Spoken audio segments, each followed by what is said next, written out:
বাচ্চাদের বলি প্রচণ্ড ছটপটে, কিন্তু তার চেয়েও বেশি এই ছটপটে হচ্ছে আমাদের মন।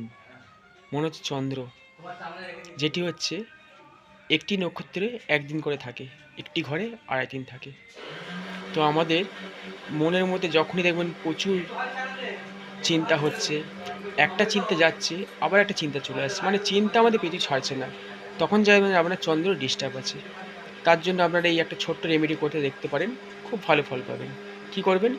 রাতে শোবার আগে ১ বোতল জল আপনার মাথার গোড়ায় নিয়ে শোবেন। মানে মাথার স্পর্শ থাকবে না, মাথার টাচ থাকবে না, মাথা থেকে ১ ফুট দূরে বা ৬ ইঞ্চি দূরে জলটা থাকবে। সকালবেলা ঘুম থেকে উঠে সেই জলটি আপনি গাছের গোড়ায় ঢেলে দিন। এতে আপনার ডিপ্রেশন অনেকটাই কমতে থাকবে আস্তে, আস্তে। আর কি করবেন? আপনার যত পারবেন শরীরে ম্যাসাজ করান। তার সাথে মেডিটেশন মানে ধ্যান করুন। তাহলে দেখবেন আপনার চন্দ্র ভালো হবে, আর আপনার মনটা যেই ছটপট করে যাচ্ছে, যেই একটা চিন্তা যাচ্ছে আবার একটা চিন্তা আসছে, সেটা আস্তে আস্তে ব্যালেন্স হতে থাকবে। তো সকলেই ভালো থাকবেন, সুস্থ থাকবেন।